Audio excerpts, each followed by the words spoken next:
தமிழக சட்டப்பேரவை கூட்டத்தொடர் ஆளுநர் உரையுடன் ஜனவரி 6ஆம் தேதி தொடங்கும் என்று சபாநாயகர் அப்பாவு அறிவித்துள்ளார். சட்டமன்ற கூட்டத்தொடர் குறைந்த நாட்கள் நடத்தப்படுவதாக எதிர்க்கட்சிகள் குற்றம் சாட்டப்படுவது குறித்த கேள்விக்கு பதிலளித்த அவர், சட்டப்பேரவையை ஒரு வருடத்திற்கு 100 நாட்கள் நடத்த வேண்டும் என்பதுதான் தமிழக அரசின் எண்ணமாக இருக்கிறது. ஆனால் தேர்தல், வெள்ளம் உள்ளிட்ட பிரச்சனைகளால் பேரவையை அதிக நாட்கள் நடத்த முடியவில்லை. சட்டப்பேரவை குறைந்த நாட்கள் நடந்தாலும் மக்கள் பணிகளில் எந்த குறையும் இல்லை. சூழலுக்கு ஏற்றபடி கூட்டத்தொடர் நடக்கும் என்று விளக்கமளித்தார். அம்பேத்கர் விவகாரம் தொடர்பாக நாடாளுமன்றத்துக்கு வெளியேயும் உள்ளேயும் வெள்ளிக்கிழமையும் அமளி நீடித்ததை அடுத்து இரு அவைகளும் தேதி குறிப்பிடாமல் ஒத்திவைக்கப்பட்டன.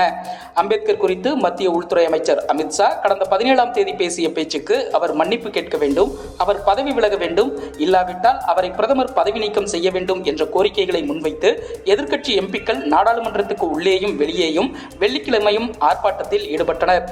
இதேபோல் பாஜக எம்பிக்களும் நாடாளுமன்ற வளாகத்தில் காங்கிரஸ் கட்சிக்கு எதிரான பதாகைகளை ஏந்தியவாறும் கோஷங்களை எழுப்பியவாறும் போராட்டத்தில் ஈடுபட்டனர்.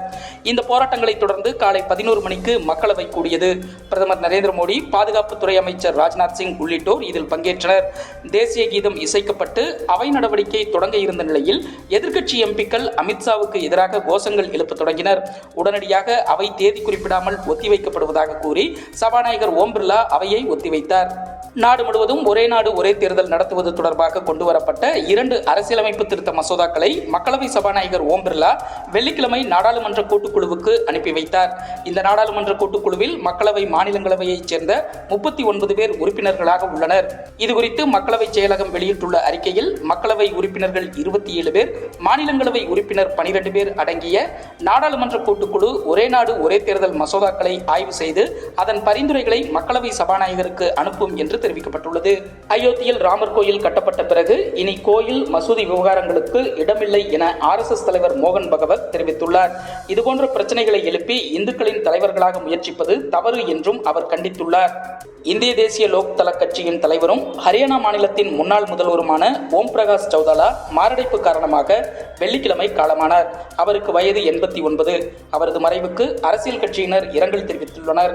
மக்களவை எதிர்க்கட்சித் தலைவர் ராகுல் காந்தி மீது வழக்கு பதிவு செய்திருப்பது உள்துறை அமைச்சர் அமித்ஷாவின் அம்பேத்கர் குறித்த பேச்சுக்கு எதிரான அவரின் போராட்டத்தை திசை திருப்பும் பாஜகவின் தந்திரம் என்று காங்கிரஸ் கட்சி விமர்சித்துள்ளது. முன்னதாக பாஜக எம்பி ஹேமந்த் ஜோஷி கொடுத்த புகாரின் அடிப்படையில் காங்கிரஸ் எம்பி ராகுல் காந்தி மீது டெல்லி போலீசார் வியாழக்கிழமை வழக்கு பதிவு செய்தனர். நாடாளுமன்றத்தில் நடந்த போராட்டத்தின் போது ராகுல் காந்தி உடல் ரீதியிலான தாக்குதல் மற்றும் தூண்டுதலில் ஈடுபட்டதாக புகார்தாரர் குற்றம் சாட்டியிருந்தார். ராஜஸ்தான் மாநிலம் ஜெய்ப்பூரில் பெட்ரோல் பங்க் அருகில் நின்றிருந்த ரசாயனம் ஏற்றி வந்த டேங்கர் வாகனத்தின் மீது லாரி ஒன்று மோதியதில் பயங்கர தீ விபத்து ஏற்பட்டது. இதில் உயிரிழந்தவர்களின் எண்ணிக்கை 8ஆக அதிகரித்துள்ளது. 35க்கும் அதிகமானோர் காயமடைந்துள்ளனர். இந்த விபத்தில் 30க்கும் அதிகமான வாகனங்கள் தீயில் கருகி நாசமாகின. மேட்டூர் அனல் மின் நிலையத்தில் 840 மெகாவாட் கொண்ட முதல் பிரிவில் 3வது அலகில் நிலக்கரி சேமிப்பு தொட்டி அருகே 7 ஒப்பந்த தொழிலாளர்கள் வியாழக்கிழமை மாலை பணிபுரிந்தனர். அப்போது நிலக்கரி சேமிப்பு தொட்டி திடீரென சரிந்து விழுந்தது. இதில் தொழிலாளர்கள் 7 பேரும் நிலக்கரி குவியலில் சிக்கிக் கொண்டனர். இதில் 2 மட்டும் நீண்ட போராட்டத்துக்கு பின்பு சடலமாக மீட்கப்பட்டனர். இந்நிலையில் உயிரிழந்தவர்களின் குடும்பத்தினர் மற்றும் உறவினர்கள் வெள்ளிக்கிழமை காலை அனல் மின் நிலையத்தை முற்றுகையிட்டு போராட்டத்தில் ஈடுபட்டனர். உயிரிழந்தவர்களின் குடும்பத்தினருக்கு நஷ்ட ஈடு மற்றும் அரசு பணி வழங்க வேண்டும் என கோரிக்கை விடுத்தனர். இதனிடையே இந்த விபத்தில் உயிரிழந்த 2 குடும்பத்துக்கு தலா ரூபாய் 10 லட்சம் நிவாரணமாக தமிழக அரசு சார்பில் வழங்கப்பட்டுள்ளது. ஒரே நாடு ஒரே தேர்தல் என்பது கொடுமையான முடிவு, ஜனநாயகத்தை படுகொலியில் தள்ளக்கூடிய மோசமான செயலாகும்.